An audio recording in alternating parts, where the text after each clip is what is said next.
thanks, Lisa. Now that Diddy will remain behind bars while he waits trial, what comes next? With us now, with the very latest on this, is Jeremy Saland, the criminal defense attorney and former Manhattan prosecutor. Thanks so much for joining us. Pleasure. Well, let's talk about this because police arrested Diddy last night. This is following this month-long investigation into him and his doings, opening up his home, everything that we could see publicly. Now, when the feds go after someone like this high profile, they don't want to get embarrassed. They want to get their guy. So how confident are you that the prosecution's going to win this and have a reasonable case?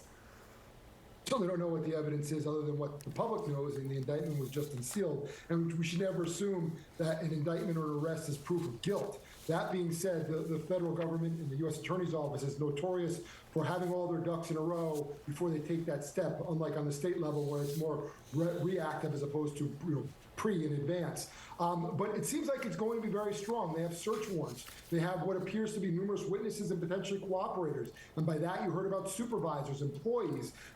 There's recordings that are going to be admitted into evidence. There's the drugs. So there's a lot of different things that don't bode well for P. Diddy, and certainly Sean Combs is facing significant life-altering, if not life forever, incarceration if convicted. It's interesting, too. As his attorney alluded to, the charges closely mirror the claims made by his ex, Cassie Ventura, in that lawsuit she filed last year. He settled a day later. Do you think we would be seeing these charges were it not for her lawsuit?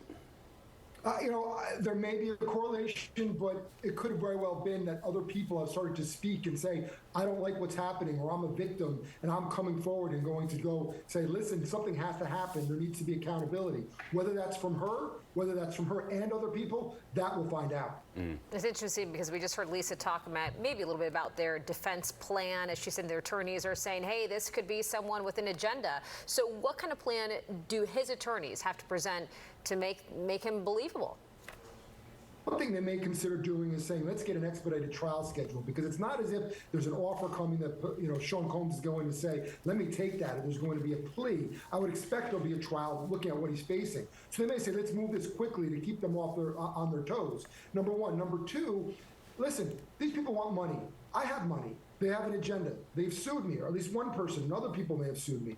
I don't need to pay for this in the way that I need to victimize someone by force, by drugs, by violence. I can do these things on my own. So I may have made mistakes. I may not be the best guy. I may not be the person you want to date my daughter, date your daughter, or be married to your sibling, but I did not commit these crimes. I've done all these good things. And as he pointed out at the arraignment, I even came in weeks in advance knowing full well that's what I was facing, and that's not what someone does when they're guilty.